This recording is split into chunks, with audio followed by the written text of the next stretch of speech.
எழுத்து நிகழ்ச்சிக்கு அன்போடு வரவேற்கின்றோம். சுதந்திரத்துக்கான அறிகுறி எது அப்படின்னு வர்ணிக்கும் பொழுது மகாத்மா காந்தி அவர்கள் சொல்கிறார், ஒரு பெண் எப்பொழுது நகைகளை அணிந்து சுதந்திரமாக இரவில் நடமாட முடிகிறதோ, எந்த பிரச்சனையும் இல்லாம, அதுதான் சுதந்திரத்துடைய அறிகுறி, அடையாளம் என்கிறார் மகாத்மா காந்தி. அந்த கட்டத்தை இன்னும் எட்டுவதற்கு பல தூரம் நம்ம போக வேண்டியிருக்கிறது என்பதைத்தான் காட்டுகிறதோ பல்வேறு செயின் பறிப்பு சம்பவங்கள். சென்னை பட்டினப்பாக்கத்தில் கடந்த மாதம் ஒரு ஆசிரியை இது ஒரு செயின் பறிப்பு, பேக் பறிப்பெல்லாம் நடந்த சமயத்தில் உடைய உயிர் போகக்கூடிய நிலைமை ஏற்பட்டு ஒரு பெரிய அதிர்ச்சியையும் துயரத்தையும் நமக்கு ஏற்படுத்தியது எல்லோருக்கும் நினைவுக்கு இருக்கும். இன்று கூட நேர்களே 13 பேர் மேலே குண்டாஸ் பாய்ந்திருக்கிறது. கைது செய்திருக்கிறாங்க பல பேரை. ஒரு 12-13 தனிப்படைகள் வைத்து இந்த மாதிரியான சம்பவங்களில் ஈடுபட்டவர்களை தேடி வராங்க. சிலர் பிடிக்கவும் பட்டிருக்கிறாங்க. ஆனாலும் இது நடக்கக்கூடிய விகிதம் அதிகரிப்பதாகவே நாம் புரிந்து கொள்ள முடிகிறது. காவல்துறையுடைய நடவடிக்கையும் இந்த ஒரு விகிதம் அதிகரித்திருப்பதனால ஒரு எதிர்வினையாக நாம் பார்க்க முடிகிறது. அதை தடுத்து நிறுத்தத்துக்கு பல்வேறு நடவடிக்கைகள் எடுத்து வருகிறது. ஒரு 14-15 மணி நேரம் தமிழ்நாட்டை சேர்ந்த காவல்துறையினர் சராசரியா வேலை செய்யக்கூடிய ஒரு நிலைமை பார்க்கிறோம். பணிச்சுமை, காலி பணியிடங்கள், இதனது விளைவா இது போன்று அதிகரிக்கக்கூடிய குற்றங்கள் என பல கேள்விகள் எழுகின்றன. விவாதிக்கலாம். இந்த நிகழ்ச்சியில நம்முடைய திரு சித்தன் காவல்துறையை சேர்ந்த ஓய்வு பெற்ற அதிகாரி இணைகிறார். சட்ட பஞ்சாயத்து இயக்கத்துடைய திரு செந்தில் ஆறுமுகம் அவர்கள் இணைகிறார். அதிமுகவுடைய செய்தி தொடர்பாளர் சிவகங்கை கௌரி சங்கரன் அவர்கள் இணைகிறார். நம்முடைய மற்றும் இணைகிறார் செல்வி பாலபாரதி, மார்க்சிஸ்ட் கம்யூனிஸ்ட் கட்சியை சேர்ந்த முன்னாள் சட்டமன்ற உறுப்பினர். அனைவரையும் இந்த நிகழ்ச்சிக்கு அன்போடு வரவேற்கின்றோம். திரு கௌரி சங்கரன் அவர்கள்ட்ட தான் என்னுடைய முதல் கேள்வி. தமிழ்நாடு முதலமைச்சர் 2011 ஆட்சிக்கு வந்தபோது அவங்க சொன்ன விஷயம் மிக பிரபலமானது. நாங்கள் ஆட்சிக்கு வந்து விட்டோம் அப்படின்னு தெரிந்துகிட்டு சங்கிலி பறிப்பாளர்கள்லாம் ஆந்திராவுக்கு ஓடி போயிட்டாங்க, அண்டை மாநிலத்துக்கு ஓடி போயிட்டாங்க அப்படின்னு. நீங்க கவனிச்சிருப்பீங்க, சென்னை நகரத்தில் மட்டும் 134 செயின் பறிப்பு சம்பவங்கள் இது வரைக்கும் பார்த்துருக்குறோம். இது நடக்கக்கூடிய ஃப்ரீக்குவன்சி அப்படிங்கிறது அதிகரிக்கிறத பார்க்குறோம். இது சென்னையில் மட்டும் இருக்கக்கூடிய ஃபினாமினா இல்லாமல் துணிகர வகையில் பல இடங்களில் இன்னைக்கும் காவல்துறை பல்வேறு நடவடிக்கைகளை முடுக்கிவிட்ட பிறகும் கூட தொடரக்கூடிய ஒரு விஷயமா பார்க்குறோம். Is it not alarming? இல்லை, அதாவது நிகழ்வே நடக்கவில்லைன்னு நான் சொல்லலை, நடக்குது. அங்கே ஒன்று இங்கே ஒன்று நடக்குது. ஆனால் நீங்கள் மீடியாக்களில் சொல்கிறபடி, பிரிண்ட் மீடியாவில் சொல்கிற மாதிரி அவ்வளோ தொலைக்கு ஒரு அபாயகரமாக மக்களை ஒரு பயமுறுத்தலாக ஒரு அதிர்ச்சிக்கு உள்ளாக்குற மாதிரிலாம் எதுவும் நடக்கலை. ஏன்னா நடந்து கொண்டு, அதாவது செயின் பறிப்புங்கிறது அதனுடைய இதை உள்ளே நீங்கள் நுழைஞ்சு பார்த்தீங்கன்னா தெரியும். வெளி மாநிலம், நான் எந்த மாநிலம்னு நான் சொல்ல விரும்பலை, வெளி மாநிலங்களில் இருந்து இங்கே இன்ஜினியரிங் படிக்க வரான். இன்ஜினியரிங் படிப்பு முடிந்ததற்கு பிறகு வேலைவாய்ப்பு இல்லாதவன் மோட்ரு பைக்கை திருடுறான். அவனுடைய சொந்த மோட்ரு பைக்கிலையும் போகிறது கிடையாது, மோட்ரு பைக்கையும் திருடி அவன் மோட்ரு பைக்கு ரோட்டில் வந்தானா உங்களுக்கு கண்டுபிடிக்க முடியுமா? எனக்கு கண்டுபிடிக்க முடியுமா இவன் செயினை அறுக்க போகிறான்னு? நீங்கள் அப்படி அபாயமா இல்லை, அங்கொன்று இங்கொன்று நடக்குது அப்படிங்கிறீங்க. நீங்கள் பார்க்குறீங்க இந்த ஒரு ஃப்ரீக்வன்சி இன்னைக்கு ஓமலூரில் நடக்குது. காவல்துறை இன்னைக்கு ஒரு 13 பேரை குண்டாசில் புக் பண்ணுது, இவ்வளவு தனிப்பட போடுது அப்படின்னா ஒரு முகாந்திரம் இல்லாமையா? தமிழக அரசு, புரட்சித் தலைவி அம்மா அவர்கள் மிக கடுமையாக இது நடக்கவே கூடாது என்பதில் மிக அக்கறையுடன் இப்போ ஏற்கனவே உங்களுக்கு ஒரு 8000 பேர் செலெக்ஷன் பண்ணியிருக்காங்க தெரியுங்களா? இளம் காவல் படை அப்படின்னு சொல்லி 8000 பேர் எல்லாம் பண்ணி ரெக்ரூட் பண்ணி இப்போ ட்ரைனிங்கில் இருக்கிறாங்க. அவங்க வெளியே வர போகிறாங்க.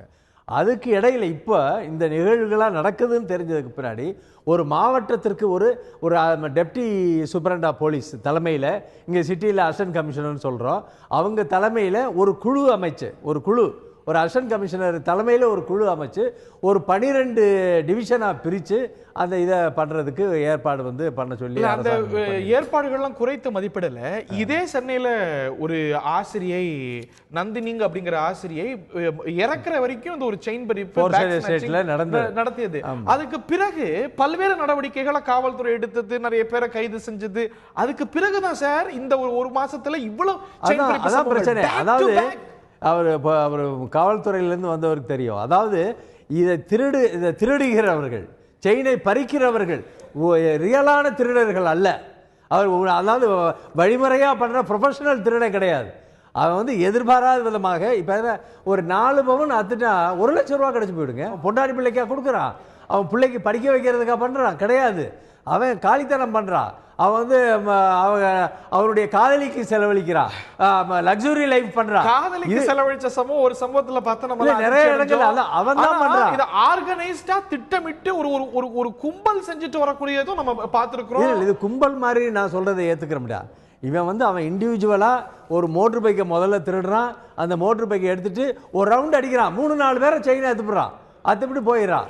ஆனா அதே நேரத்தில் 90% அவருக்கு தெரியும், காவல்துறை அதிகாரிக்கு தெரியும், 90% இந்த செயினை பறித்தவர்கள் இதெல்லாம் பிடிச்சிட்டாங்க, கேஸை பிடிச்சி அவர்கள் வந்து ப்ராப்பரா தண்டனைக்கு உள்ளாக்குகிறார்கள்.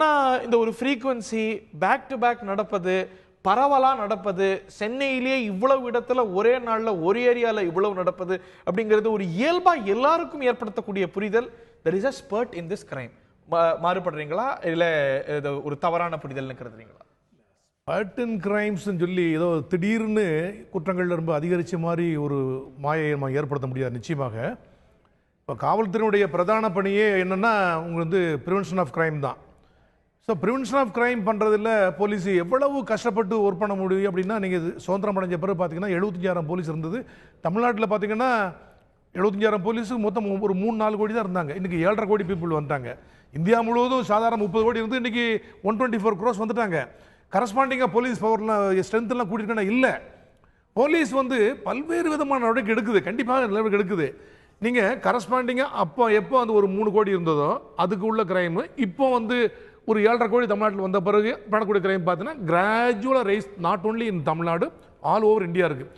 என்னதான் ப்ரிவென்டிவ் ஸ்டெப்ஸ் நாங்கள் ரொம்ப ஹெவியாக நாங்கள் எடுத்தால் கூட அங்கங்கே ஒன்று கிரைம் நடத்தான் செய்யும். பட் இப்போ முன்னாடி மாதிரி இல்லை. விஷுவல் மீடியா இப்போ அதிகம், பிரிண்ட் மீடியா அதிகம். நீங்கள் அதெல்லாம் வந்து வெளிச்சம் போட்டு காமிக்கிறீங்க, உலகத்துக்கு காமிக்கிறீங்க. முன்னாடிலாம் அதிகமாக தெரியாது, இப்போ தெரியப்படுத்துறீங்க.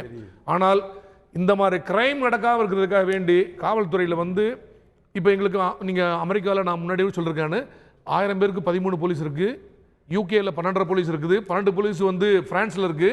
இந்தியாவில் 3 போலீஸ் இருக்கணும், 2.25 to 3 போலீஸ் இந்தியாவில் இருக்கணும். தமிழ்நாட்டில் 2.5 போலீஸ் இருக்கணும். ஆனால் இன்னைக்கு 1.25 போலீஸ் தான் இருக்குது 1000 பேருக்கு. 1000 பேருக்கு போலீஸ் ஆக்ட் பிரகாரம் 24 hours ஒர்க் பண்ணா கூட ஸ்ட்ரெngthே போதுமானது இல்லை. சாங்க்ஷன் ஸ்ட்ரெngthலயே குறைபாடு கண்டிப்பா இருக்கிறது.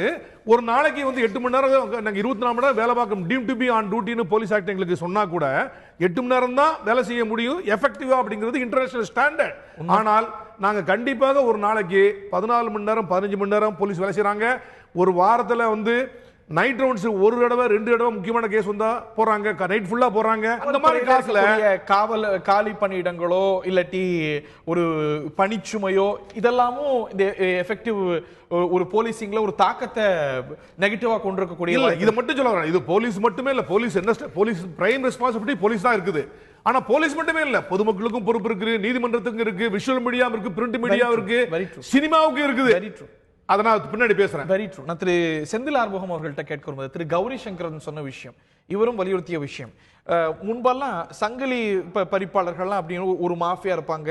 சங்கிலி பறிக்கப்பட்டது அப்படின்னா, செயின் திருடப்பட்டது அப்படின்னா அந்த குரூப் போய் பிடிப்பாங்க. ஒரு ஆர்கனைஸ்டா நடத்தப்படும். நான் இன்னைக்கு ஒரு 2-3 சம்பவங்கள் சமீபத்தில் பிரபலமா நம்ம பார்த்த சம்பவங்கள்ல பார்க்கும்போது, ஒரு சாஃப்ட்வேர் இன்ஜினியர் இன்னைக்கு நம்ம அரங்கம் இருக்கக்கூடிய இந்த ஏரியால ஒரு சில பில்டிங்ஸ் பக்கத்துல வேலை செய்யக்கூடிய ஒரு நபர் அந்த செயலில் ஈடுபடுறார். அதுக்கான காரணம் என்ன அப்படின்னு விசாரணையில கேட்கும்போது, என் கேர்ள் ஃப்ரெண்டுக்கு மொபைல் போன் வாங்கி தரணும், அந்த பெண்ணுக்கு வந்து என்னால கிஃப்ட் வாங்கி தர முடியல, அதனால செயின் பறிப்புல ஈடுபட்டேன் அப்படின்னு. அதை விட இப்ப ஜுவனைல்ஸ் நிறைய அரெஸ்ட் பண்றாங்க. குழந்தைகள் இப்ப 6 பேர் அரெஸ்ட் பண்ணிருக்காங்க. இன்னொரு வழக்குல விசாரணை செய்யும் பொழுது ஒரு திரைப்படத்தை பார்த்து அந்த திரைப்பட பாணியில இன்ஃப்ளூயன்ஸ் ஆகி ஒரு முன்பு ட்ராக் ரெக்கார்ட்ஸ் இல்லாத நபர்கள் இது பண்றாங்க. சோ இந்த ஒரு சேலஞ்சஸ், சவால்கள் கூடுதலாக இருக்கிறது. வந்து காவல்துறைக்கு தடுப்புலையும் இதை வந்து தடுத்து நிறுத்ததில் பொறுப்பு இருந்தாலும் கூட புதிய சவால்களும் சேர்த்திருக்குன்னு பாக்குறீங்களா? உங்களுடைய முதற்கட்ட கருத்து. அதாவது இந்த மாதிரியான இளைஞர்கள், சிறுவர்கள் அவங்கெல்லாம் கூட குற்ற செயலில் ஈடுபடுறது அப்படிங்கிறது எக்ஸப்ஷனாக தான் நான் பார்க்குறேன். Exceptions cannot be examples. அதாவது விதிவிலக்குகளே வந்து முன்னுதாரணங்கள் ஆகிவிட முடியாது. ஆனால் மிக பெரும்பாலான குற்றங்கள் வந்து வழக்கமாக செய்கிறவங்க அவங்க தான் தொடர்ச்சியாக செஞ்சுட்டு இருக்காங்க. ஐயா புள்ளி ஒரு படி ஏற்றுக்க முடியும். அடிப்படையில் என்ன பார்க்க வேண்டியிருக்குங்கன்னா, குற்றத்தை தொடர்ச்சியாக செய்பவர்களுக்கு வந்து காவல்துறை மீது போலீஸ்காரர் மீது துளியளவும் அச்சம் கிடையாது. ஒரு செயின் திருடவனுக்கோ பிட் பாக்கெட் அடிக்கிறவங்களுக்கோ காவல்துறையை பாக்குற போது அவங்க வந்து ஒரு ஃப்ரெண்ட்லியா தான் பாக்குறாங்க. இவருக்கு எவ்வளவு பொதுமைப்படுத்தி சொல்ல முடியுமா? இல்ல நீங்க பொதுமைப்படுத்தி தயவு செய்து பேசக்கூடாது. அச்சம் என்ன சொல்றீங்க நீங்க? அச்சம் என்ன சொல்றீங்க? அச்சம் என்ன சொல்றீங்க? முதல்ல நான் முடிச்சறேன். செயின் சிட்டி கைய வெடிக்கும் கால் வெடிக்கும் சொல்றீங்களா? அரபு லாக் பண்ணலாமா? கைய வெட்டிடலாமா? காவல்துறை நாங்க சட்டப்படி வேலை செய்றோம். இங்க பாருங்க, எப்படி நீங்க வந்து பொதுப்படுத்த முடியாது சொன்னீங்களோ, இல்ல நீங்க சொல்லும்போது பொதுப்படுத்த முடியாத ஒரு இன்சிடென்ட் சொன்னீங்க இல்லையா? எந்த நகரத்தில் வேணாலும் போய் ஆய்வு நடத்தலாம். ஏன்னா எந்த ஊர்ல இருக்கக்கூடிய போலீஸ்காரருக்கு அந்த ஊர்ல வழக்கமா திருடுறவங்க யாருன்னு தெரியும். அவர்களுக்கு தெரியாமல் திருடுவது கிடையாது. ஆனாலும் அவர்கள் ஏன்னா இவருக்கு இவ்வளவு மாமூல் கொடுத்தா இவர் விட்டுருவார். அப்படி சொல்லக்கூடாது சொன்னாங்க. இல்ல என்ன காரணங்கள் இருக்குன்னு மொத்தமா சரி, இது ஒரு காரணியிலே முடியும். இது ஒரு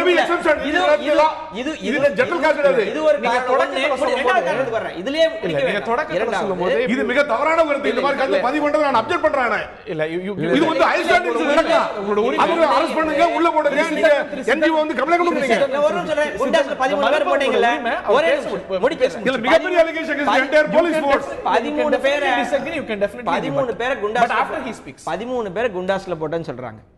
தமிழ்நாட்டுல இந்த மாதிரி பல ஒரு பேரை குண்டாஸ்ல போடுறாங்க.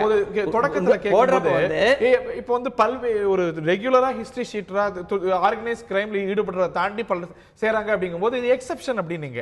ஆனா இது காவல்துறை போலீஸ் காசு வாங்கிட்டா அது மட்டும் ஜெனரல் ஒரு தெரிந்த செயல் கிடையாது. யதார்த்தத்தை சொல்றேன். யதார்த்தத்தை எக்ஸெப்ஷனா பார்க்க கூடாது.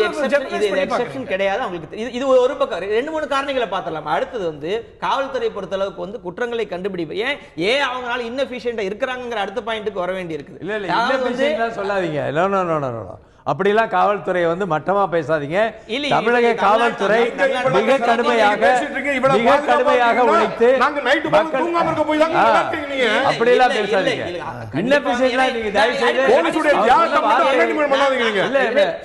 அவர் இன்னபிஷியன்ட் சொன்ன வார்த்தையை அவர் வந்து வாபஸ் வாங்கணும். தமிழக காவல்துறையை அவ்வளவு எளிதாக நீங்க வந்து குறைச்சி எடை போடாதீங்க. 90% திருடு போன நகைகளை பிடிக்கிறார்கள். நீங்க சொன்ன வார்த்தையை வாபஸ் வாங்கணும். காவல்துறை மிக கடுமையாக உழைக்கிறார்கள். இரவு பகலாக 24 மணி நேரமும் இதே வேலையாக இருக்கிறார். சொன்ன வார்த்தையை அவர் வாபஸ் வாங்கணும். இன்னபிஷியன்ட் அவர் சொல்லவே கூடாது. எப்படி சொல்றது? ஒரு துறையை ஒரு அரசு துறையை இன்னபிஷியன்ட் சொல்றது தப்பு. நீங்க பாட்டு சொல்லிட்டே போறீங்களா? என்ன அர்த்தம்? முதல்ல மாமூல் வாங்கினாரு சொன்னாரு. முதல்ல மாமூல் சொன்னாரு. அப்புறம் இன்னபிஷியன்ட் சொன்னாரு. அது சரியில்லை. எந்த கட்சிக்கு வக்காலத்து வாங்குறக்கோ நீங்க யாருக்கு வக்காலத்து வாங்க வேண்டிய அவசியம் இல்லை. ஆனா அதே நேரத்துல ஒரு அரசு துறையை ஒரு அரசு துறை இல்ல ஒரு அரசு துறையை முதல்ல வந்து மாமூல் வாங்குறேன்னு சொன்னாரு. இல்ல அப்புறம் இன்னபிஷியன்ட் சொல்றாரு. சொல்லக்கூடாது. ஒரு அரசாங்கம் ஒரு துறையை ஒரு காவல்துறையை இன்னைக்கு இரவு பகல் 24 மணி நேரம் உழைக்கக்கூடிய ஒரு காவல்துறையை இன்னபிஷியன்ட் சொல்றது, மால் பிராக்டிஸ் சொல்றது, மாமூல் வாங்குறது சொல்றது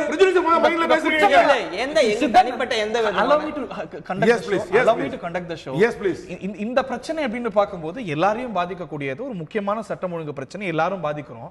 அதுக்காக ஒட்டுமொத்த காவல்துறையுமே ஒட்டுமொத்த இயந்திரமும் இப்படிதான் இருக்கு, மாமூல் வாங்குறாங்க, எல்லாருக்கும் தெரிஞ்சு நடக்குது அப்படின்னு பொதுமைப்படுத்த முடியும். இந்த விஷயம் இன்னைக்கு நடந்துட்டு தான் இருக்குது. நடக்காம நான் எல்லாரும்ங்கற வார்த்தையை பயன்படுத்தவே இல்ல. நல்லா கவனிச்சு பாருங்க. எல்லாரும் நீங்க பயன்படுத்துறீங்க. அப்படிதான் நடக்குது. எல்லாரும் தெரியும் சொன்னீங்க. அப்புறம் எல்லாரும் தான இருக்கணும். இதுக்கு மேல இல்ல இப்ப என்னன்னா தொழில்நுட்ப இவர்கள் வந்து இப்ப குண்டாஸ்ல போடுறாங்க. 13 பேர் குண்டாஸ்ல போடுறாங்க.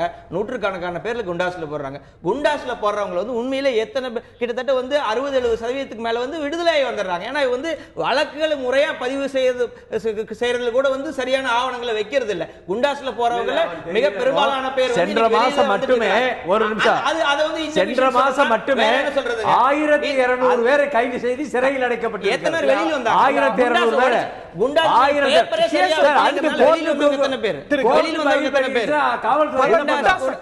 பல குண்டாஸ் கைதிகள் நீதிமன்றத்துக்கு போகும்போது என்ன பண்ண முடியும்? நீதிமன்ற ஜட்ஜஸ் வந்து ரிலீஸ் பண்ணிட்டாங்கன்னா காவல்துறை என்ன பண்ண முடியும்?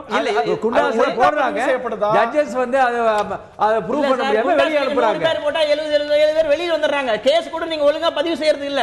பதிவு செய்யாத காரணம் சொல்லி வெளிய வந்தாங்க. இன்னும் ஒரு ரெண்டு பாயிண்ட் மட்டும் சொல்றேன். ஒரே ஒரு பாயிண்ட் அடுத்த ரவுண்ட்ல வரேன். சகோதரி பாலபாரதி அவர்களுடைய முதற்கட்ட கருத்தை நான் கேட்க விரும்புறேன்.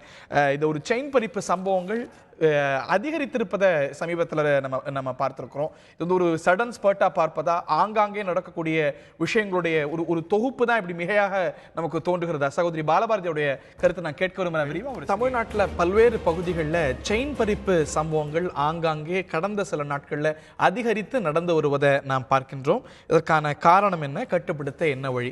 சகோதரி பாலபாரதி அவர்கள் அந்த நிகழ்ச்சிக்கு வரவேற்கின்ற முதல் பகுதியில் உங்களுடைய கருத்தை கேட்க முடியல, மன்னிக்கணும். இந்த சம்பவம், இந்த செயின் பறிப்பு சம்பவங்கள் சென்னையில் பேக் டு பேக் நிறைய நடந்திருக்கிறது.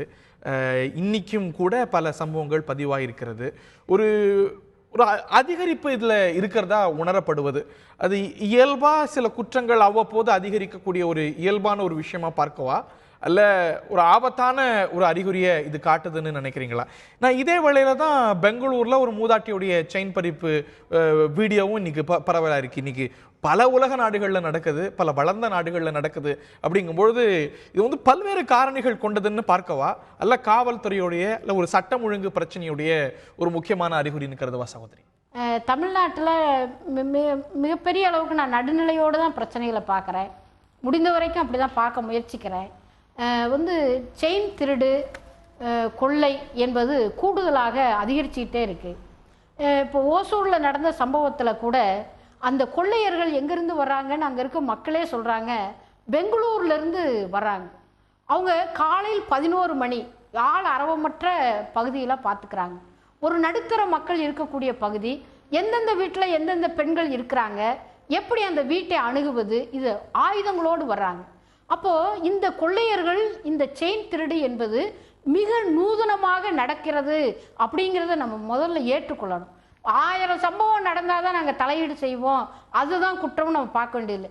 ஒரு சம்பவம் நடந்தாலும் அதில் இருக்கக்கூடிய கொடூரம் என்ன, குரூரம் என்ன, இது இந்த சமூகத்தை எப்படியெல்லாம் அதிர்ச்சிக்குள்ளாக்குகிறது என்பதை நாம் பார்க்கணும். அதனால தான் அரசு அந்த கொள்ளையரை பிடிக்க போன அந்த காவலர் இறந்ததுக்கு கூடுதலான நிவாரண தொகையை கூட கொடுத்துருக்குறாங்க. அந்த பகுதி மக்கள்கிட்ட, பெண்கள்கிட்ட பார்த்தீங்கன்னா தனித்தனியாக வெளியில் காய்கறி மார்க்கெட்டு கூட போக முடியல. இந்த குற்றவாளிகள், கொலையாளிகள் ஆயுதங்களோடு பெங்களூரிலிருந்து இது ஒரு தினசரி தொழிலாகவே செய்து வர்றது ஒரு ஆபத்தானது. அப்போது இந்த குற்றத்தை யார் பிடிப்பது? காவல்துறையால் தான் முடியும். ஒரு காவலரே இறந்துட்டார். அப்போது எங்கே சிக்கல் இருக்கிறது? இதை பிடிப்பதற்கான நவீன ஆயுதங்கள் என்ன? குற்றத்தை கண்டறிவதற்கு இன்றைக்கு காவல் நிலையத்தில் நவீன வசதிகள் என்ன இருக்கு என்பதோடு ஒப்பிட்டால் இந்த செயின் திருட்டு என்பது தினசரி வளர்ந்து கொண்டே இருக்கு. அநேகமாக திருப்பூர்ல இருந்து பல மாவட்டங்கள்ல அதிகாலையில் கோலம் போடக்கூடிய பெண்கள் கழுத்துல மட்டும் எத்தனை செயின் திருட்டு நடந்திருக்கு நீங்க கணக்கெடுப்பு நடத்துங்க. சென்னையிலுமே அது போன்ற பல சம்பவங்களை பார்த்தோம், மயிலாப்பூர்ல பார்த்தோம், வேறு சில இடங்களிலும் இதே பாணியில. இல்ல நீங்க குண்டாசுல போட்டோம் முதல்ல எஃப்ஐஆர் போட சொல்லுங்க. செயின் திருடு போயிருச்சு அப்படின்னு காவல் நிலையத்துக்கு போனா எஃப்ஐஆர் போடணுமா இல்லையா? 2 நாள், 3 நாள், 1 வாரம், 10 நாள், 1 மாசம், 3 மாசம் கூட செயின் திருடுக்கு கம்ப்ளைண்ட் வாங்கிக்கிட்டு நீங்க எஃப்ஐஆரே போடுறது இல்லை. அப்புறம் குண்டாசுல போட்டோம்னா இது என்ன நடவடிக்கை? ஆகவே காவல்துறை எங்க இருந்து புகார் வருதோ முதல்ல பதிவு பண்ணுங்க. பதிவு பண்ணாதான் எத்தனை சம்பவங்கள் நடந்திருக்குங்கிற உண்மைத்தன்மையை அறிய முடியும். ஆனால் திருட்டு சம்பவங்கள்ல லோக்கல்ல இருக்கக்கூடிய காவல் நிலையங்களுக்கு என்ன இன்ஸ்ட்ரக்ஷன் பார்த்தீங்கன்னா, அவங்க வந்து 1 வாரம் 10 நாள் இதுக்கெல்லாம் கூட நம்ம ரெக்கமெண்ட் பண்ண வேண்டியிருக்கு. சார் இப்படி திருடு போயிடுச்சு சார், 3 மாசம் ஆயிடுச்சு, 10 பவுன் சார், அதை கொஞ்சம் எஃப்ஐஆர் போட்டு கொடுங்க சார், ஒரு ரசீதை போட்டு கொடுங்கன்னு எங்களை மாதிரி இருக்கிறவங்களாம் கெஞ்சி கேட்க வேண்டியதா இருக்கு. ஆகவே நூதனமாக வளர்ந்து வரக்கூடிய இந்த செயின் திருடு, கொள்ளை, இளைஞர்கள், நுகர்வு கலாச்சாரம் சமூகத்தில் ஒரு மிகப்பெரிய கோளாறு என்பது ஏற்பட்டிருக்கு. அப்படிப்பட்ட ஒரு சூழ்நிலையில் காவல்துறையினுடைய செயல்பாடு என்ன? அது எப்படி செயல்படுகிறது, இதை யார் கண்காணிக்கிறார்கள், அரசு என்ன செய்கிறது, தமிழக அரசு, அதிமுக அரசு, முதலமைச்சருடைய கட்டுப்பாட்டில் இருக்கக்கூடிய இந்த துறை ஒரு தினசரி வளர்ந்து வரக்கூடிய இந்த இது போன்ற திருட்டு போன்ற சம்பவங்கள்ல என்ன உண்மை இருக்கிறது என்பதை யாராவது காது கொடுத்து கேட்கிறாங்களான்னா கேட்கறதே இல்லை. இப்ப ஊடகம் ஏன் இந்த தலைப்பை வச்சிருக்கிறீங்க? இயல்பான சம்பவமாக இருந்தா இந்நேரம் முடிச்சுட்டு எப்போ நடக்கிற திருடுங்க அப்படின்ட்டு போயிடுவோம். முதலில் திருடு என்பதே ராத்திரியில நடக்கும், இப்ப பகல்ல நடக்குதுங்க. திருட்டுக்கும் சில காவல் நிலையத்தில் இருக்கக்கூடிய சில ஊழியர்களுக்குமே ஒரு ஒரு ரகசிய தொடர்பு இருக்கும்னு சந்தேகமா இருக்கு. ஏன்னா நம்ம காவல்துறை திறமையானது, ஏற்கனவே நம்ம நண்பர்கள் சொன்னாங்க, காவல்துறை திறமையானது. உண்மையிலேயே அவர்கள் நினைத்தால் குற்றவாளிகளை 1 மணி நேரத்தில் கண்டறிய முடியும். அப்படியே கடுமையான உழைப்பில் இருக்கிறார்கள். ஆனாலும் ஏன் இந்த திருட்டு நடக்குது? அப்ப எங்க இந்த கோளாறு நடக்கிறது? அப்ப எங்கு முன்முயற்சி செய்யப்படுகிறதோ, எங்கு நடவடிக்கை எடுக்கப்படுகிறதோ அங்கு திருட்டில் ஈடுபடக்கூடிய குற்றவாளிகள் கைது செய்யப்படுகிறார்கள். ஆனால் ஒட்டுமொத்தமாக பார்த்தா தமிழ்நாட்டில் திருடு வளர்ந்து கொண்டே இருக்கிறது. காவல்துறை மெத்தனமாக இருக்கிறது. இந்தியாவில் இருக்கக்கூடிய மற்ற மாநிலங்கள், அண்டை மாநிலங்கள் எடுத்துக்கிட்டாலும் கூட இதை விட அதிகமா நடக்குது. தமிழ்நாட்டில் அங்கெல்லாம் விட கூடுதலாக திருடு போகக்கூடிய பொருட்கள், களவாடக்கூடிய பொருட்கள் ரெக்கவரும் செய்து கொடுக்கப்படுவதும் இந்திய அளவில் பாத்தீங்கன்னா 66.1% வந்து தமிழ்நாட்டில் மட்டும் திருட்டு போன பொருட்கள் ரெக்கவர் ஆயிருக்கு. இல்ல இன்னைக்கு தமிழ்நாட்டில் இந்தியாவிலேயே நம்பர் 1 தமிழ்நாடு தான். Recovery of properties, detection of property cases அவங்க ஏத்துக்கிறாங்க. பட் ஆனாலும் ஏன் வந்து இந்த தொடருது அப்படிங்கிறது கவலை எங்களுக்கு புரிகிறது. கவலை சார், செயின் அறுக்கும் போது பெண்களுடைய கழுத்தையும் சேர்த்து அறுத்துட்டு போறானுங்க. செயின் அறுக்கும் போது பெண்களுடைய கழுத்து அறுக்கப்படுகிறது.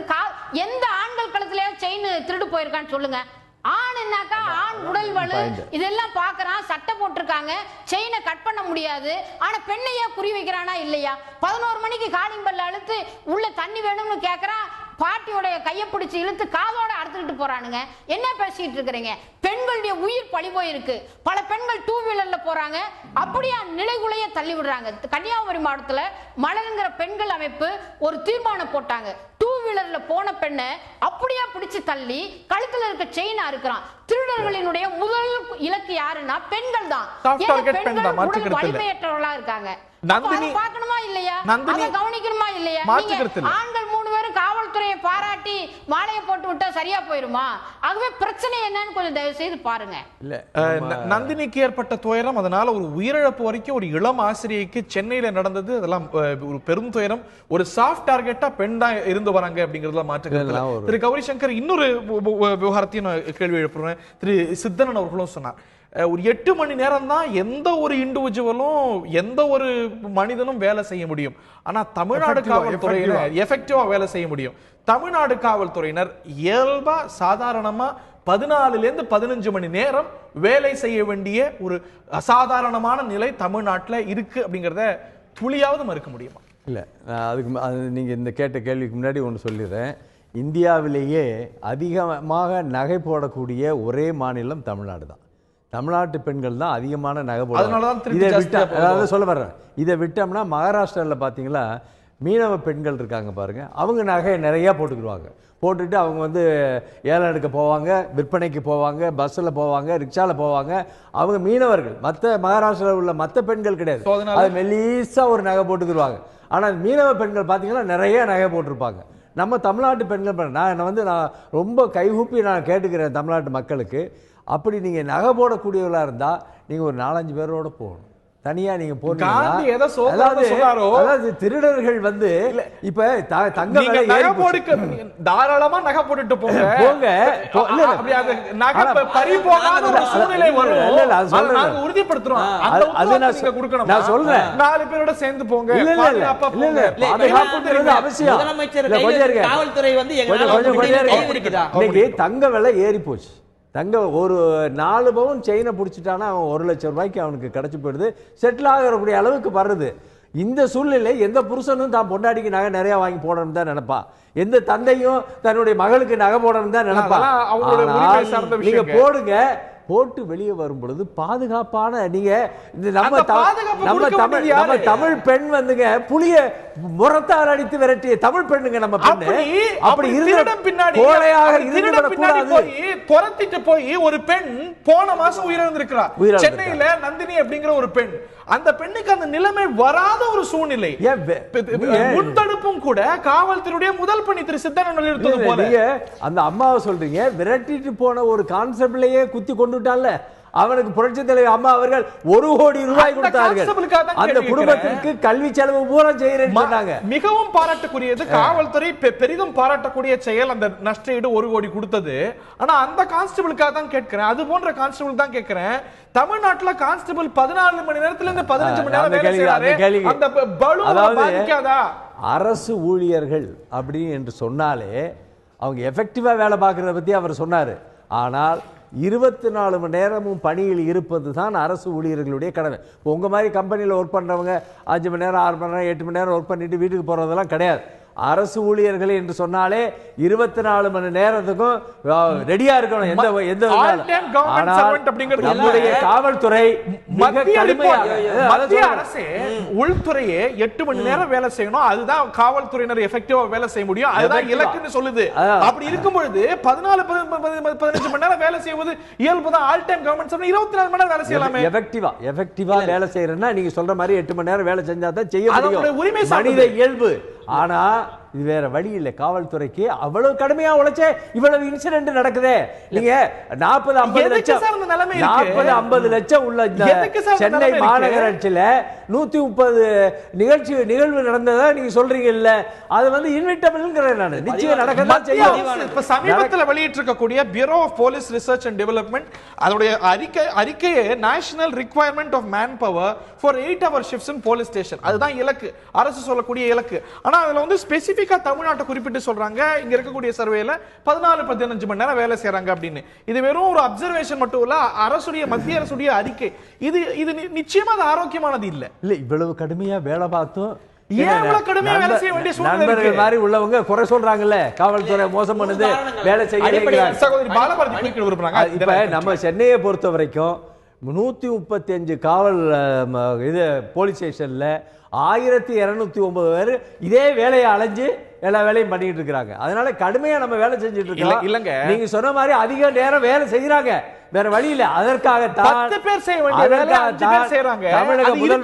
தமிழக முதல்வர் அவர்களுக்கு என்னென்ன சலுகைகள் கொடுக்க வேண்டுமோ மற்ற துறைகளுக்கு கொடுப்பதை காட்டிலும் காவல்துறைக்கு அதிகமாக கொடுக்கிறார். அதுக்கு நான் மீண்டும் வரேன். சகோதரி பாலபாரதி குறுக்கிட விரும்புனீங்க. எஸ், கோ ஹெட். நான் பேசுறேன். சொல்லுங்கம்மா. நான் பேசுறேனுங்க. சொல்லுங்கம்மா. இப்போ சமீபத்துல மெட்ரோன்னு ஒரு நல்ல சிறந்த படம் வந்தது. அந்த படத்துல தலைநகர் சென்னையில எப்படியெல்லாம் செயின் திருடு நடக்குது, அது ஒரு சினிமா படம், கதை கற்பனைன்னு மட்டும் பார்க்காதீங்க. அந்த படம் பார்த்த பிற்பாடுதான் உண்மையிலேயே நம்முடைய தமிழ்நாட்டில் இந்த செயின் திருடக்கூடிய இந்த இளைஞர்கள் என்ன காரணத்திற்காக செயின் திருடுறாங்க, எப்படி நூதனமா கட் பண்றாங்கிற விவரங்களே தெரிஞ்சது. ஆகவே இந்த செயினை திருடுறவங்களை எங்கோ ஒரு இடத்துல தங்கத்தை விற்கிறாங்க. இன்னைக்கு செய்தித்தாள்களை படிச்சிருப்பீங்க, அது போன்ற படத்தை பார்த்துட்டு இந்த குறிப்பிட்ட படத்தையும் பார்த்துட்டு அதன் அடிப்படையில் அந்த பாணியம் கத்துக்கிட்டு செயல்படுத்தினாங்கன்னு பார்த்தோம். அதுல வர ஸ்டைல்ல செயல்படுத்தினாங்கன்னு பார்த்தோம். செயின் ஸ்நாச்சிங் இல்ல, அந்த தங்கத்தை எங்க விக்கிறாங்க? அப்போ தமிழகத்துல இவ்வளவு செயின் திருடு நடக்கிற போது ஏதோ ஒரு நெட்வொர்க் இருக்குன்னு நான் பாக்குறேன். சமூக விரோதிகளினுடைய நெட்வொர்க் என்பது இருந்து கொண்டே இருக்குது. இந்த கூட்டமைப்பு செயல்பட்டு கொண்டே இருக்கிறது. அதன் காரணமாக தான் பெண்களை இலக்கு வைத்து செயினை, இன்றைக்கு தங்க செயினை இவர்கள் அறுத்து கொண்டு செல்கிறார்கள், வீடுகளுக்குள் புகுந்து கொள்ளையடிக்கிறார்கள். ஆகவே தமிழகத்தில் நுகர்வு கலாச்சாரத்தில் இன்றைக்கு பல வகையான நுகர்வு பொருட்கள் வளர்ந்திருக்கக்கூடிய இந்த சூழலில் திருடு என்பது மிக எளிமையாக நடந்து கொண்டிருக்கிறது. ஆகவே இதை கட்டுப்படுத்துவதற்கு காவல்துறையில் இந்த திருடர்கள் இப்ப செயினை வந்து பைக்ல போகும்போது அடிச்சுட்டு போறாங்க. அப்ப அதை பிடிப்பதற்கு இந்த போலீஸ்கார்ட்ட என்ன வாகன வசதி இருக்கு, எப்படி இவர் கண்டுபிடிக்கிறாரு?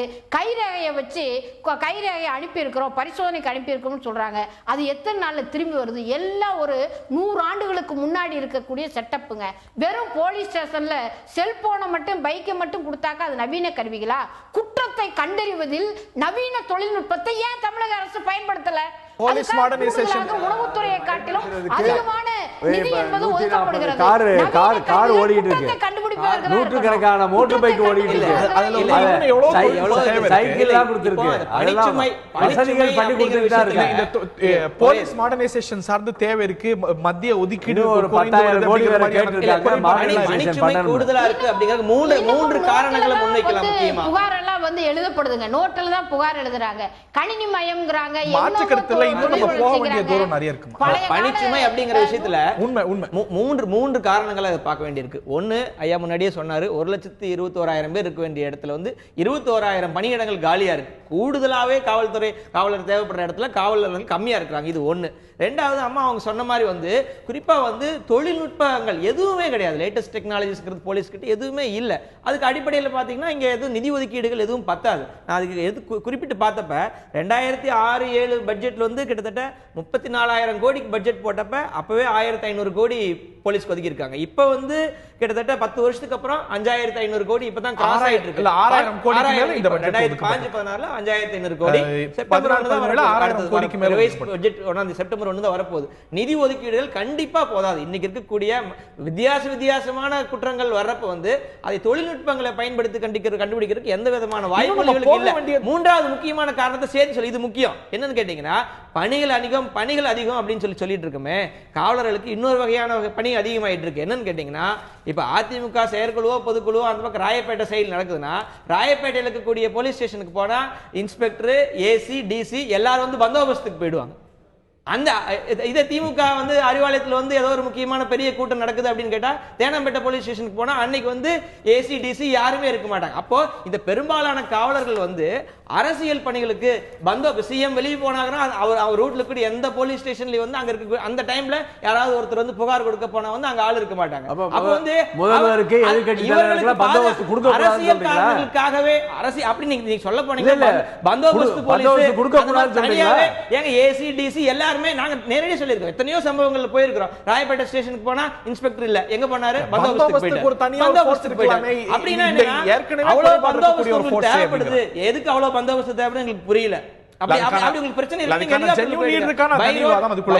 நீங்க போவீங்க அப்படின்னா வந்து அதுக்கு தனியா போலீஸ் ஒதுக்கி வச்சு அவங்களை அதுக்கு பயன்படுத்திங்க. இருக்கக்கூடிய லாண்ட் ஆர்டர், இவங்களோட கிரைம் போலீஸ், இவங்க எல்லாத்தையுமே நீங்க பயன்படுத்திட்டீங்கன்னா மக்களுக்கு யார் சர்வீஸ் கொடுக்கிறது? இதுவும் வந்து அவர்களுக்கு பணிச்சுமையை கூடுதலாக்குது. இவர்கள் வந்து நியாயமா செய்ய வேண்டிய காரியங்களை இவங்க அந்த மீட்டிங் போய் அட்டன் பண்ணிட்டு செயற்குழுக்கு பாதுகாப்பு கொடுத்துட்டு திருப்பி வர்றப்ப வந்து அவங்களுக்கு எப்படி பணிச்சுமை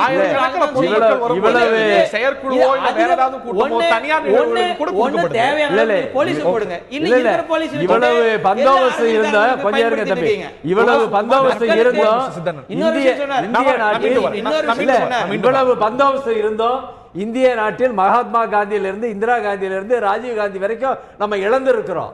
அதனால மீண்டும் ஒரு இழப்பை இந்திய நாடு காவல்துறை வந்து பந்தோபஸ்து கொடுக்கிறாங்க. முதலமைச்சர் எதிர்கட்சி தலைவருக்கும் பந்தோபஸ்து கொடுக்க கூடாதுன்னு சொல்றீங்க. அவங்க எல்லாம் கம்ஸ் அண்டர் எஸ்பிஜி கண்ட்ரோல் இருக்கும்போது பந்தோபஸ்து கொடுத்தாங்க. அது கௌரி சங்கர் அவர் வேண்டாம்னு சொல்லல. இதற்கான தேவை சார்ந்த பல்வேறு கேந்திரமான விஷயங்களுக்கு தேவைகளும் இருக்கு. அப்படிங்கும்போது ஏன் இவ்வளவு குறைபாடுகள் இருக்கணும்? இப்ப 8,000 பேர் ரெக்ரூட் பண்ணி இருக்குது. 8,000 பேர் வரட்டுங்க. அதெல்லாம் அவ்வளவு ஈஸியா கொஞ்சம் கொஞ்சமா தான் பண்ண முடியும். இந்த ஒரு 14-15 மணி நேரம் பணி அப்படிங்கிறது ஒரு மிகப்பெரிய சவால். It adds to the stress. இந்த ஒரு குறைபாட்டுக்கு முக்கிய காரணமா இருக்குன்னு நினைக்கிறீங்களா? கண்டிப்பாக அந்த கேள்விக்கு நான் கொஞ்சம் விரிவாக பதில் சொல்லணும். அதுக்கு முன்னாடி நம்ம சகோதரி பாலபாரதி அவர்கள் சொன்னாங்க இல்லையா, அதுக்கு முக்கியமான ஒரு மேட்டர் சொல்லணும். நிறைய செயின் பறிப்பு நடக்குது அல்லது வேற ஒரு சம்பவம் நடக்குதுன்னா போலீஸ் ஸ்டேஷனில் போய் ஒரு சாதாரண குடிமகன் வந்து ஒரு சாமானியன் வந்து ஈஸியாக அப்ரோச் பண்ண முடியல, எஃப்ஐஆரே போட மாட்டேங்கிறாங்க அப்படின்னு ஒரு அலிகேஷன் வச்சுருந்தாங்க. அதில் ஓரளவுக்கு அந்த நான் ஆரம்பிச்சிட்டேன்ல, நான் சொல்ல வரேன்ல, கொஞ்சம் பொறுங்க, இவ்வளோ உங்களுக்கு மைதா கொடுத்தல. அதான் என்னாச்சுன்னா அந்த மாதிரி சிச்சுவேஷனில் அதில் ஓரளவுக்கு உண்மை இருக்கிறது நானும் உணர்கிறேன். கண்டிப்பாக டிடக்ஷன் பெர்சன்டேஜ் அதிகமாக காமிக்கிறதுக்காக வேண்டியோ அல்லது வேலைப்படுவு அதிகமாக இருக்கிறதுக்காக அவாய்ட் பண்ணுறதுக்காக வேண்டியோ போலீஸ் ஸ்டேஷனில் வேலை தெரியாமல் கூடயோ பல்வேறு காரணங்களினால ஒரு பெர்சன்டேஜ் ஆஃப் போலீஸ் ஆஃபீஸர்ஸ் வந்து they are very much reluctant case register பண்ணுறது இல்லை. அம்மையார் சொன்ன மாதிரி ஏதாவது ஒரு சிபாரிசு சொன்னா, ஒரு அதிகாரி சொன்னா, ஒரு அரசியல்வாதி சொன்னா மட்டும்தான் எஃப்ஐஆர் போட்ட சூழ்நிலை இருக்குது. இந்த சூழ்நிலை மாற வேண்டும். காவல்துறை வந்து பொதுமக்களின் நண்பன் அப்படின்னு சொன்னோம்னா யார் வந்தாலும் ஃப்ரீ ரெஜிஸ்ட்ரேஷன் ஆஃப் கேசஸ் இருக்கணும் அப்படிங்கிறதுக்கு இப்போ டிஜிபியில் இருந்து கமிஷனர் இருந்து எல்லா எஸ்பிஸுக்கும் பெரிய சென்சேஷன் கொடுக்கப்பட்டு அவர்கள் அதை முனைப்பாக செயல்படுத்த நினைக்கிறாங்க. ஆனால் கீழே உள்ள அதிகாரிகள் மட்டத்தில் சரியான ஒரு கோஆர்டினேஷன் இல்லாதனால சரியாக வழக்கு பதிவு செய்யாமல் பொதுமக்கள் பேரில் ஒரு மிகப்பெரிய ஒரு அதிருப்தி இருக்குது. அது மிக விரைவில் சரி செய்யப்படும் ஒன்று. ஓகே, வெப்பன் வந்து சரியாக மாடர்னைசேஷன் இல்லை அப்படிங்கிற மாதிரிலாம் அம்மையார் சொன்னாங்க. அது உண்மை, கரெக்ட். இப்போ நான் கூட இன்னைக்கு உங்கள் நிகழ்ச்சிக்கு வரும்போது பார்த்தேன், நிறைய போலீஸ் வந்து என்னென்ன கேட்டேன்னா ஒரு பெரிய த்ரெட் இருக்கு அப்படின்னு சொன்னாங்க. இந்த த்ரெட் எப்படி சமாளிக்க போறீங்க, என்ன வெப்பன் வச்சிருக்கீங்க, ஏகப்பாடு வச்சிருக்கீங்களா இல்லை லைனம் வச்சிருக்கீங்களா கேட்டோம்னா ஒரு ஆடு மாடு மேய்க்கிற குச்சி கூட கையில் இல்லை அவங்க கையில், சும்மா நிற்கிறாங்க பந்தோபஸ்து. இதுதான் இன்னைக்கு தமிழ்நாடு மாடர்னைசேஷன்ல அரசு ஒதுக்கீடுல இருந்து மத்திய அரசு ஒதுக்கீடுல இருந்து மாநில ஒதுக்கீடுல ஃபண்ட் காணாது. ஃபண்ட் காணாது. நம்ம ஒரு ஃபுல் ப்ரூஃப் செக்யூரிட்டி சிஸ்டம் வரணும் அப்படின்னா போலீஸ் இன்னும் எஃபெக்டிவா வரும்னா இன்னும் நிறைய மாடர்னைஸ் பண்ணணும், கண்டிப்பா பண்ணணும். இதெல்லாம் விட போலீஸ்ல நீ சொன்னீங்க 24 மணி நேரம் வேலை பார்க்கறாங்க, அதாவது deemed to be always on duty அப்படிங்கிறது doesn't mean that they have to continuously work for 24 hours. 8 hours தான் ஒர்க் பண்ண முடியும். அந்த 24 மணி நேரம் எப்ப கூப்பிட்டாலும் வரணும் அப்படிங்கிறது தான். இப்போ இப்படிப்பட்ட சூழ்நிலையில நீங்க 2014 ஃபிகர் எடுத்தாலே போதும், மற்றவங்களால தாக்கப்பட்டு இறந்த போலீசார் வந்து இந்தியா முழுவதும் 3234 பேர். வேலைப்பாடு தாங்க முடியாம, ஸ்ட்ரெஸ் தாங்க முடியாம பல்வேறு காரணங்களால சூசைட் பண்ணவங்க ஆல் இந்தியாவில் 165 பேர். போலீஸ்ல 50-60 வயசுக்குள்ள பாத்தீங்கன்னா நிறைய பிபி சுகர் எல்லாம் வந்துடும். நிறைய natural death prior to retirement ஆனது 2417 பேர் ரிட்டையர் ஆயிட்டாங்க. ரெண்டாவது இவ்வளவு நைட்டும் பகல் ஒர்க் பண்றமே எக்ஸ்ட்ரா சம்பளம் இருக்கா காவல்துறைக்குன்னா இல்லவே இல்லை. ஃபார் எக்ஸாம்பிள் ஒரு பிடிஓ, ஒரு தாசில்தார், ஒரு மெட்ரோபாலிட்டன் மேஜிஸ்ட்ரேட், ஒரு இன்ஸ்பெக்டர் இவங்கெல்லாம் ஒரே பேர் இருந்தது. திடீர்னு நீதித்துறைக்கு என்ன பண்ணாங்க, ஒரு ரிட்டை போட்டு அதை வந்து ஒரு எஸ்பி ரேங்க்ல கொண்டு போயிட்டாங்க. ஒரு எம்எல்ஏக்கு சம்பளம் கூட்டணும்னா, ஒரு நீதித்துறைக்கு சம்பளம் கூட்டணும்னா, ஒரு நீதித்துறை உத்தரவோ ஒரு அசம்பிளில எந்த அப்ஜெக்ஷன் எந்த விவாதம்லாம் கொண்டு வந்தாங்க. ஏன் காவல்துறைக்கு ரீசனபிளா சம்பளம் கூட்டக்கூடாது? இப்போ இந்த ஒரு இழப்பீடை பொறுத்த வரைக்கும் காவல்துறையுடைய முறையில பெரிய அளவுக்கு ஊக்குவிச்சது தமிழக அரசுடைய ஒதுக்கீடு அப்படிங்கிறதுல மாற்று கருத்து இல்லை. ஆனா ஒரு சமீபத்தில் ஒரு அறிக்கை வந்தது, அதாவது bureau of police research and development மத்திய அறிக்கை தான், அது செய்தித்தாள்கள்லயும் வந்தது. தென்னிந்தியாவிலேயே மிக குறைவான சம்பளம் காவல்துறையினருக்கு கான்ஸ்டபிளுக்கெல்லாம் கிடைக்கக்கூடிய மாநிலம் நமது தமிழ்நாடு அப்படிங்கிற ஒரு அறிக்கை வந்தது. கரெக்ட். தெலுங்கானாவை இன்னைக்கு தமிழ்நாட்டில் வந்து ஒரு கான்ஸ்டபிள் வாங்கக்கூடிய சம்பளத்தை விட 3 மடங்கு தெலுங்கானால கான்ஸ்டபிள் வாங்குறார். இந்த நிலை அப்படிங்கிறது போலீஸுடைய ஊக்கத்துக்கு நல்லதா, போலீஸுடைய மொரலுக்கு நல்லதா, இதுல நம்ம பெருமை கொள்ளணுமா? இது வந்து ஜெனரலா சொல்லக்கூடிய விஷயம். அதாவது இது புள்ளி இல்ல 5th பே கமிஷன் வந்தபோது 5th பே கமிஷனை அப்படியே நம்ம ஏத்துக்கிட்டு அப்படியே சம்பளம் கொடுத்தோம். இப்போ இந்த 7th பே கமிஷன் வரும்பொழுது 7th பே கமிஷன்ல என்ன ரெக்கமெண்டேஷன் வருதோ அந்த ரெக்கமெண்டேஷனை கொடுக்குறேன் அப்படின்னு புரட்சி தலைவர் அம்மா அவர்கள் சொல்லியிருக்காங்க. நல்லா வரட்டும்.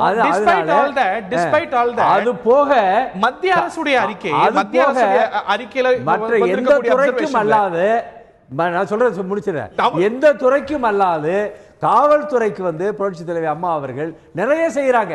அவங்களுக்கு வீடு கட்டி கொடுக்கிறது 6600 கோடி இந்த ஒதுக்கீடு வந்து 10,000 கோடி, அதற்கெல்லாம் பிறகுதான் 10,000 கோடி தெலுங்கானால ஒரு கான்ஸ்டபிள் ஒரு 18,000 ரூபாய் வாங்குறாருன்னா தமிழ்நாட்டுல கான்ஸ்டபிள் 5,200 ரூபாய் வாங்கக்கூடிய நிலைமையெல்லாம் இருக்கக்கூடிய ஒரு சூழ்நிலை தான் இருக்கு. 5,500 சம்பளம் எல்லாம் எங்கேயுமே கிடையாதுங்க. அதெல்லாம் எங்கெல்லாம் அதிகமாயிடுச்சு. அதெல்லாம் நீங்க சொல்றது பழைய கதை.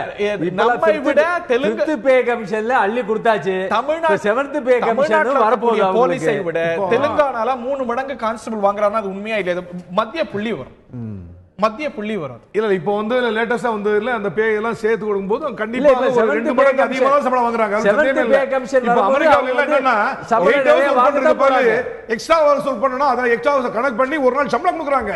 அப்படிலாம் கொடுக்கலாம் இல்லையா? இங்க இல்ல 24 மணி நேரம் போலீஸ் எக்ஸ்ட்ரா டியூட்டிக்கு வந்து அவங்களுக்கு டிஏடியை வந்து கொடுத்து தான பண்றோம். இங்க பாருங்க, வெளியூருக்கு போற எல்லாத்தையும் பாதுகாக்கிறதுக்காக வேண்டி, உங்களை எல்லாத்தையும் பொதுமக்களையும் உங்களை எல்லாத்தையும் பாதுகாக்கிறதுக்காக வேண்டி காவல்துறை வந்து ஒரு நாளைக்கு 15 மணி நேரம் 12 மணி நேரம் வேலை பார்த்து ஒரு நல்ல அப்பாவா இருக்க முடியல, ஒரு நல்ல கணவனாக இருக்க முடியவில்லை, ஒரு நல்ல மனைவியாக இருக்க முடியல, கண்டிப்பா முடியல, நல்ல ஃப்ரெண்டா இருக்க முடியல, சொந்த வாழ்க்கையே கிடையாது அவருக்கு. ஆகச்சிறந்த சம்பளம் கொடுத்த பிறகு அவர்கள் வந்து கையிட்டுறாங்கங்கிற நிறைய குற்றச்சாட்டு சில கடுமையாக தண்டிங்க அவங்க இல்ல. ஆகச்சிறந்த சம்பளம் கொடுத்துட்டு அதுக்கு பிறகு நடந்தா ஒரு கேள்வி இருக்கு. இப்ப அதை தடுக்கிறதுக்கு ஒரு ஆகச்சிறந்த ஒரு நல்ல சம்பளமும் ஒரு ப்ரீ ரிக்வெஸ்டா இருக்கு அப்படிங்கறத மறுக்க முடியாது. என்னோட இறுதியான கருத்தும் கேட்கக்கூடிய நேரம் வந்துருச்சு. சகோதரி பாலபாரதி, உங்களுடைய இறுதியான கருத்து? என்னுடைய இறுதியான கருத்து, தமிழகத்தில் சட்டம் ஒழுங்கு கடுமையாக பாதிக்கப்பட்டிருக்கு. அதில் திருடு என்பது அளவுக்கு அதிகமாக அதிகரிச்சிருக்குது. கூட்டாக திருடுவது என்பது தொடர்கிறது. குறிப்பாக இது போன்ற திருடுகளில் இளம் பெண்கள், முதிய பெண்கள் அவர்களுடைய உயிர் பலியாகி கொண்டே இருக்கிறது. மற்ற மாநிலங்களில் குற்றங்கள் தமிழகத்தை காட்டிலும் கூடுதலா குறைவா என்ற ஒப்பீடோ, அல்லது காவல்துறை கடுமையாக உழைக்கிறதா இல்லையா என்ற ஒப்பீடோ, அல்லது அரசியல் கட்சிகள் இதை குற்றச்சாட்டாக சொல்லுகிறது இல்லையா என்ற பார்வையோ பயன்படாது. தமிழகத்தை திருட்டிலிருந்து காப்பாற்ற வேண்டிய கடமை தமிழகத்தினுடைய அரசுக்கு இருக்கிறது என்று நாம் பார்க்கிறோம். இது குறிப்பாக பெண்கள் மிக அச்சமடைந்தவர்களாக இருக்கிறார்கள். ஆகவே இந்த பெண்களை அச்சத்திலிருந்து விடுவிக்க வேண்டும் என்று சொன்னால் தமிழகத்தினுடைய காவல்துறைக்கு ஒரு கடுமையான பயிற்சி கொடுத்து இந்த திருட்டை கட்டுப்படுத்துவதற்குரிய நடவடிக்கைக்கு அரசு வர வேண்டும் என்பது என்னுடைய கோரிக்கை. முக்கியமான கோரிக்கை. இதுல ஒப்பீட்டளவுல அவங்க கோரிக்கை வந்து 100% கரெக்டு. அதே நேரத்தில் தமிழக மக்கள், அதுவும் குறிப்பாக பெண்கள் வந்து நகைகளை கொஞ்சமாக போட்டுட்டு என்ன பாதுகாப்பாக அவங்க போகணும். ஏன்னா இப்ப தங்க விலை ஏறி போனதாலதான் திருடுறான். அந்த திருட்டுக்கு நம்ம வாய்ப்பு கொடுக்க கூடாது. அதாவது திருடனை வந்து திருந்த மாட்டாங்க, அதை நம்ம தான் வந்து கண்ட்ரோல் பண்ணணும். இல்லைன்னா உங்களுக்கு வாய்ப்பு கொடுத்தா யார் வேணாலும் திருடிடுவா. முதலமைச்சர் கையில் வைத்திருக்கிற துறை வந்து அதிக நகை ஓட பாதுகாப்பு கொடுக்க முடியாது கண்ட்ரோல் பண்ணி நம்முடைய தமிழக மக்கள், அதுவும் குறிப்பாக பெண்கள் முறையாக செய்ய வேண்டும் என்று நான் கேட்டுக்கொள்கிறேன். ஓகே, இந்த தருணத்தில் நிகழ்ச்சி நிறைவு செய்தாக வேண்டும். இது ஒப்பீட்டளவில் தமிழ்நாடு இந்த மாதிரியான விஷயங்கள்ல மற்ற மாநிலங்களை விட பெட்டராக இருக்கலாம். ஆனா இது போன்ற ஒரு செயின் பறிப்பு சம்பவங்கள்லாம் சமீபத்தில் தமிழ்நாட்டுடைய பல்வேறு பகுதிகளில் தலைநகர்லையும் தொடர்ந்து அரங்கேறி வருவது அப்படிங்கிறது மிகவும் கவலைக்குரியது. இது கட்டுப்பாட்டுக்குள்ள வரணும், இது தொடரக்கூடாது. இதற்கான அத்தனை நடவடிக்கைகளும் எடுக்கணும். இதுல பல்வேறு காரணங்கள் இருக்கக்கூடும், ஆனால் அத்தனையும் கையாளப்பட்டு ஒரு ஸ்ட்ராங்கான டிட்டரன்ஸ் உருவாக்கப்பட்டு இதை தடுத்து நிறுத்தப்பட வேண்டும். ஒரு அமைதி பூங்கா அப்படிங்கிற ஒரு அந்தஸ்துக்கு துளியும் பங்கம் வராது. அந்த ஒரு அந்தஸ்தை பரிபூர்ணமா ஒவ்வொரு சாமானியனும் உணரக்கூடியதாக, அதை சொல்லக்கூடியதாக மட்டுமல்லாமல் ஒவ்வொரு சாமானியனும் உணரக்கூடியதாக, காவல்துறை அணுகக்கூடியதாக, ஒரு அமைதி உணரக்கூடியதாக இருக்கணும் அப்படிங்கிறது தான் எதிர்பார்ப்பாக இருக்க முடியும். இந்த நிகழ்ச்சியில் பங்கு கொண்ட விருந்தினர்கள் அனைவருக்கும், பார்த்த நேயர்களுக்கும் நன்றி.